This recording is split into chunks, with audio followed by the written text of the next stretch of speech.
사도행전 15장 1절로 11절까지의 말씀을 제가 한 절, 여러분이 한 절 이렇게 교두가에 읽겠습니다. 신약성경 211면에 사도행전 15장 1절로 11절의 말씀입니다. 어떤 사람들이 유대로부터 내려와서 형제들을 가르치되 너희가 모세의 법대로 할례를 받지 아니하면 능히 구원을 받지 못하리라 하니 바울 및 바나바와 그들 사이에 적지 않은 다툼과 변론이 일어난지라. 형제들이 이 문제에 대하여 바울과 바나바와 및 그 중에 몇 사람을 예루살렘에 있는 사도와 장로들에게 보내기로 작정하니라. 그들이 교회의 전송을 받고 베니게와 사마리아로 다니며 이방인들이 주께 돌아온 일을 말하여 형제들을 다 크게 기쁘게 하더라. 예루살렘에 이르러 교회와 사도와 장로들에게 영접을 받고 하나님이 자기들과 함께 계셔 행하신 모든 일을 말하며 바리새파 중에 어떤 믿는 사람들이 일어나 말하되 이방인에게 할례를 행하고 모세의 율법을 지키라 명하는 것이 마땅하다 하니라. 사도와 장로들이 이 일을 의논하러 모여 많은 변론이 있은 후에 베드로가 일어나 말하되 형제들아 너희도 알거니와 하나님이 이방인들로 내 입에서 복음의 말씀을 들어 믿게 하시려고 오래전부터 너희 가운데서 나를 택하시고 또 마음을 아시는 하나님이 우리에게와 같이 그들에게도 성령을 주어 증언하시고 믿음으로 그들의 마음을 깨끗이 하사 그들이나 우리나 차별하지 아니하셨느니라. 그런데 지금 너희가 어찌하여 하나님을 시험하여 우리 조상과 우리도 능히 매지 못하던 멍에를 제자들의 목에 두었느냐. 같이 합니다. 그러나 우리는 그들이 우리와 동일하게 주 예수의 은혜로 구원받은 줄을 믿노라 하니라. 오늘 본문의 말씀은 이제 바나바와 바울이 선교 여행을 갔다 1차 여행을 끝내고 교회로 지금 복귀한 후에 형제들과 많은 간증의 이야기를 하였다는 거예요. 그래서 사도행전 14장 28절을 보면 제자들과 함께 오래 있으니라 그들이 이르러 교회를 모아 하나님이 함께 하신 모든 일과 이방인들에게 믿음의 문을 여신 것을 보고하였다는 거예요. 그들이 선교를 돌아온 후에 오랫동안 그들과 함께 있었고 간증할 일이 너무나 많았다는 거죠. 성령이 막 각 성에서 행하는 일들, 또 성령이 함께 하셔서 사람들이 막 통회하고 잡아가고 그들 가운데 구원이 일어난 일들, 또 하나님이 기가 막히게 인도하신 그런 일들, 위험에 빠졌던 막 그런 일들, 또 유대인의 방해 이런 것들을 다 증언하였다는 거예요. 그래서 막 간증이 많다 보니까 오래도록 같이 그걸 은혜를 나누고 막 또 그걸 들은 형제들은 너무나 기뻐하고 이러던 중에 유대로부터 몇몇 형제들이 내려와서 안디옥 교회에 말하기를 모세의 율법대로 할례를 받지 아니하면 구원받지 못한다. 참 믿음으로 말미암아 예수를 믿으면 구원받는다. 그렇게 알고 있었던 안디옥 교회의 형제들은 할례 받아야 구원받는다는 이 말에 얼마나 많은 혼란이 있었을까요? 근데 우리가 한번 생각해 볼 수가 있습니다. 사람들의 보통 권위 면에서 학교에도 영어를 가르치는 선생님들이 많이 있잖아요. 우리 예은이가 영어를 배우는데 영어를 가르쳐요. 그런데 막 영어를 이렇게 잘 가르치는 사람, 저렇게 잘 가르치는 사람 많이 있습니다. 근데 어느 날 원어민 선생님이 오셨어요. 그럼 사람들이 어떻게 해요? 잘 가르치는 한국 선생님도 있지만 원어민 선생님의 영어가 정통이라고 분명히 생각하는 거예요. 바울과 바나바에게 들었던 그 말씀보다 본교회에서 예루살렘에서 예수를 믿게 된 형제들이 왔다는 거죠. 그들의 가르침이 말하기를 너희가 예수를 믿어 구원받았다고? 아니야, 그걸로는 부족해. 한 가지 더 해야 되는데 이거 우리 조상들 때부터 오래부터 하던 거야. 이거 안 하면 구원받지 못해. 할례를 받아야 구원을 받아. 이 말에 누구에게 더 귀를 기울여요? 지금 본교에서 온 그 형제들에게 귀를 기울인다는 거죠. 그때 바울과 바나바와 함께 그 소식을 듣고 바울과 바나바가 합류하여서 서로 말다툼이 있었고 고성이 오가고 여기서 큰 다툼이 있었다는 거예요. 그래서 결론이 나지 않으니까 교회가 어떻게 해요? 그냥 그렇다고 바나바와 바울 말만 들을 수도 없고 지금 새롭게 이것을 말해주는 형제들 말도 들을 수 없어서 그들이 본교회로 예루살렘 교회로 그 총회로 사람을 보내기로 작정하였다는 거죠. 우리가 다를 수 있습니다. 우리 친구들도 놀다가 어떻게 해요? 의견이 달라서 막 싸우기도 하잖아요. 그래서 3명이 놀면 어때요? 2명이 편을 먹게 돼 있죠. 한 사람은 내가 분명히 옳은데 내가 맞는데 엉터리로 말한 사람을 한 사람을 지지하면 그냥 자기가 말에 힘이 떨어지는 것처럼 문제가 있을 수 있습니다. 그럴 때 우리는 그거보다 더 객관적으로 볼 수 있는 사람들의 의견이 필요하다는 사실이에요. 어떤 분은 그렇게 얘기합니다. 왜 교회가 노예에 속해 있어요? 간섭받고. 왜 교회가 총회에 속해 있어요? 그런데 지금 안디옥 교회의 노예가 되고 총회가 되는 곳은 예루살렘 교회거든요. 원래 복음이 거기로부터 시작해서 안디옥으로 전파된 것이고 안디옥으로부터 시작해서 다른 교회로도 전파된 것이에요.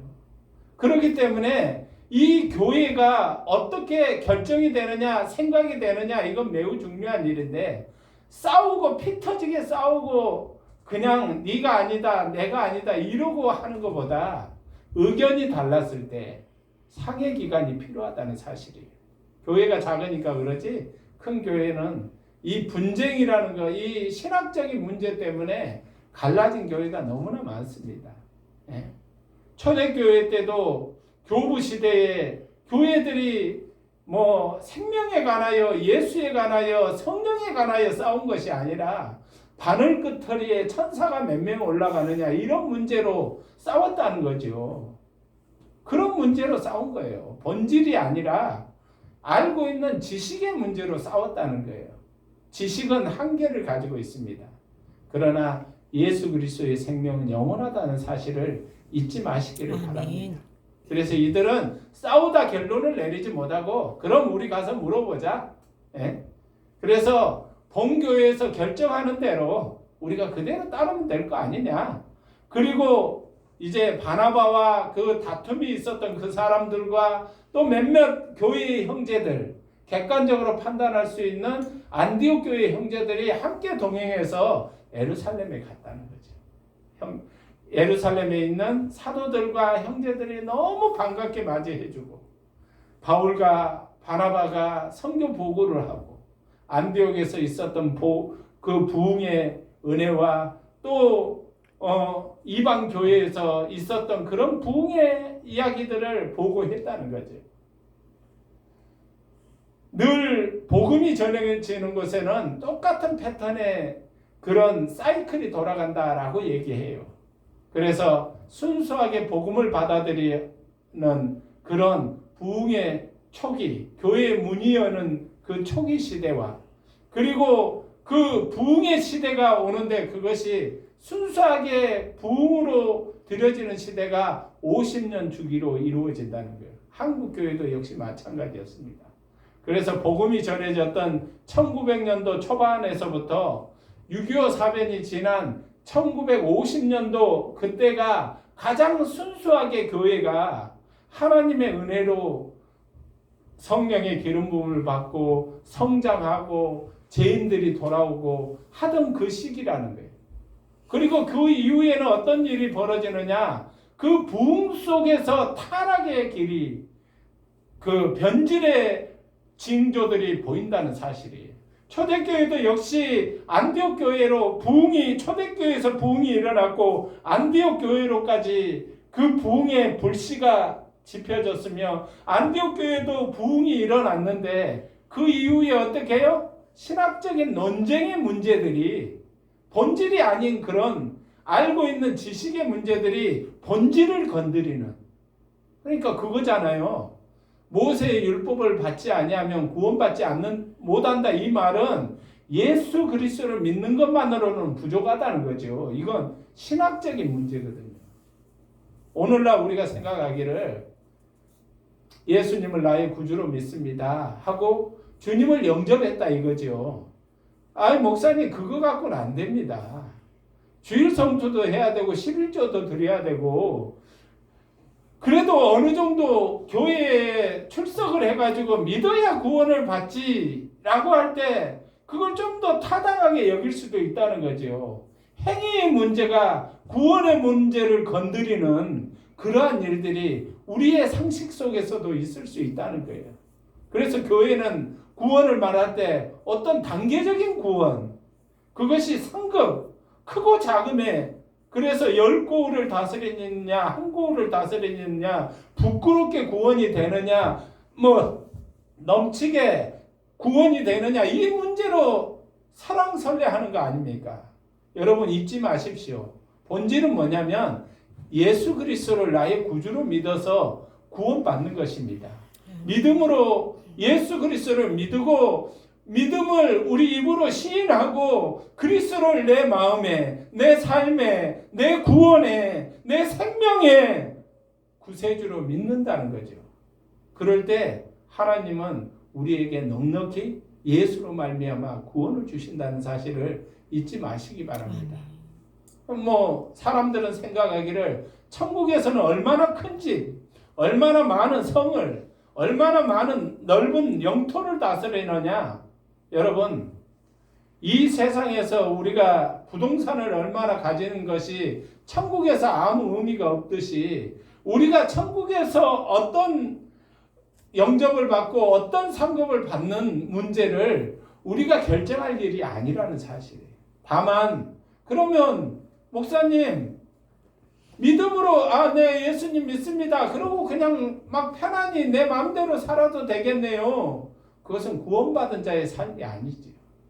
그래서 구원받은 자는 구원받은 자답게 은혜대로 살아가는 거예요.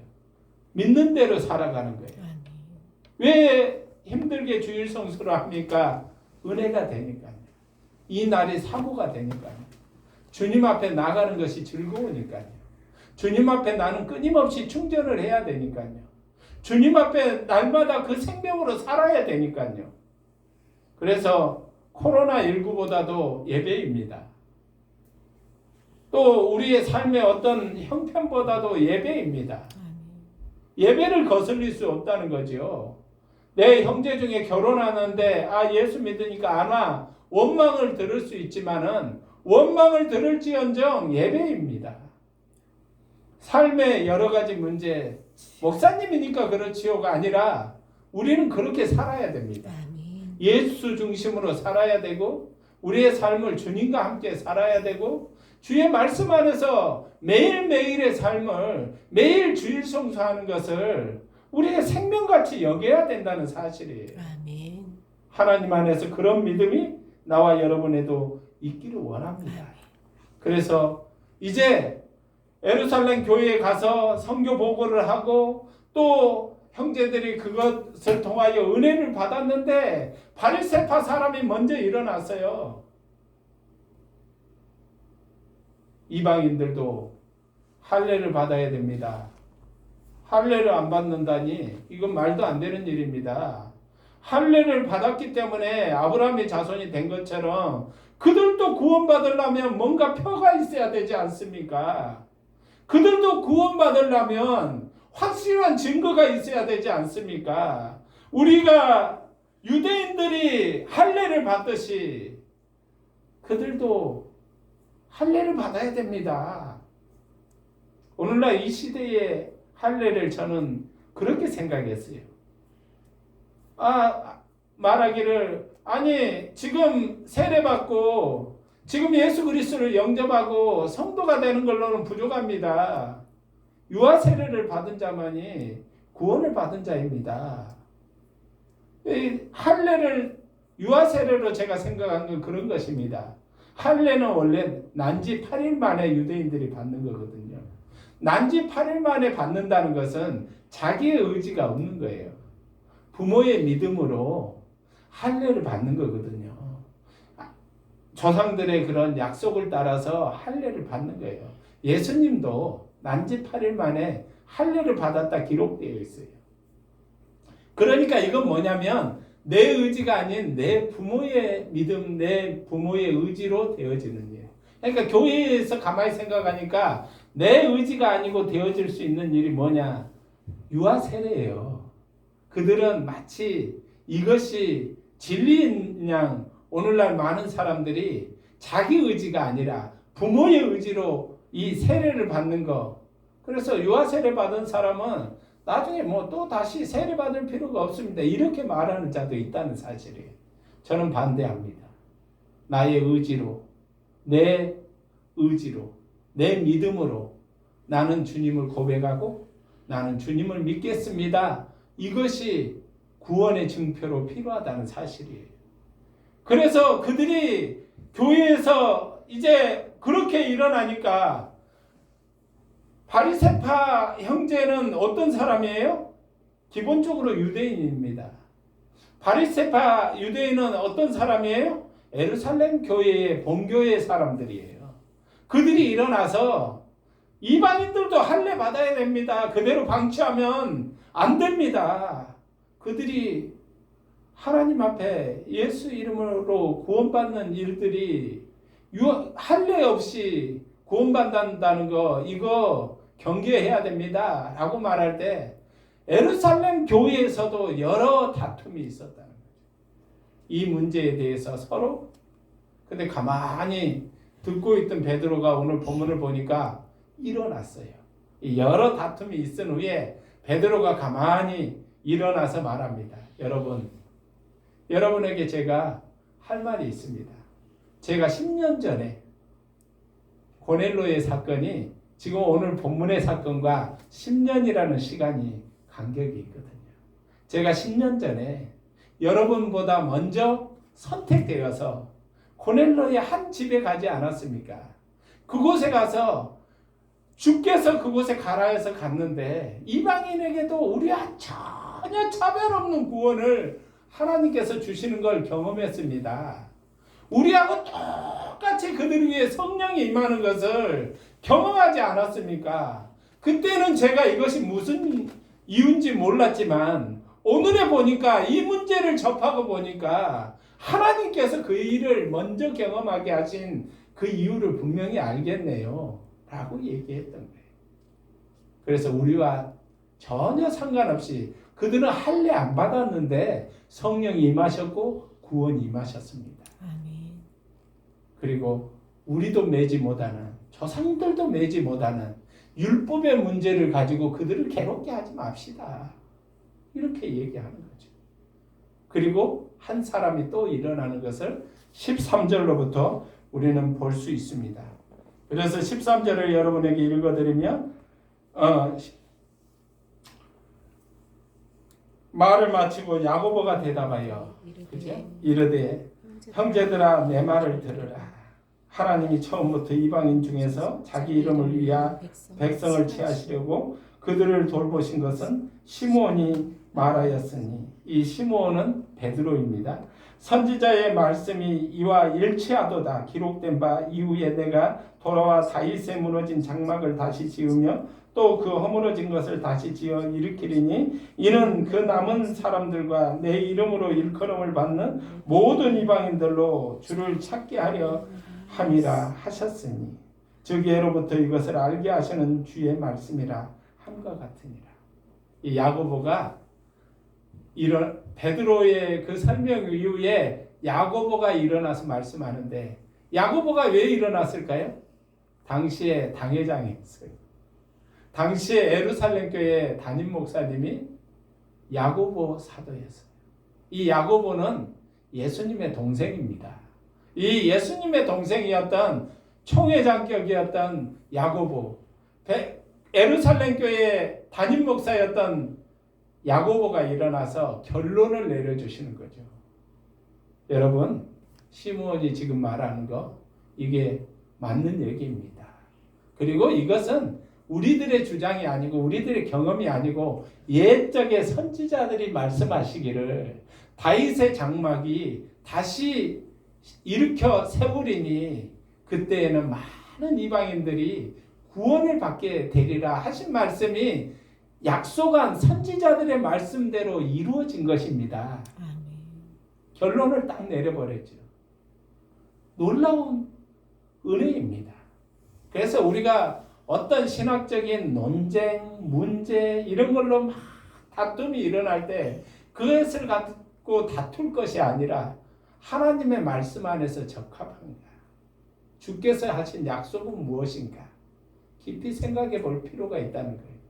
주장을 하다 보면 침이 많이 튀기 시작하면 전염병에도 안 좋지만은 코로나19에도 치명적이지만 우리 인격도 많이 상하게 되고 감정이 상하게 되면 우리가 이게 말이 제대로 증거되지 못하는 거예요. 하나님 안에서 우리는 잊지 말아야 됩니다. 교회에서 문제가 있을 때는 보다 더 신학적으로 판단할 수 있는 그런 상해 기관에 또 더 위의 기관에 의뢰를 하고 그것으로 좀 더 냉정해질 필요가 있다는 거예요. 사람이 뜨거우면 있죠. 뚜껑이 열리면 보이는 게 없게 되거든요.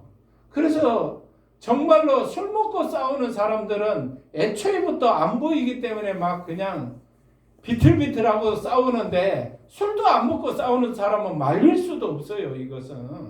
그래서 하나님 안에서 이런 신학적인 문제, 자기들의 행위들의 문제 이런 것들을 가지고 생명에 대하여 예수 그리스도에 대하여 본질에 대하여 이것을 훼손하지 않아야 된다는 얘기예요.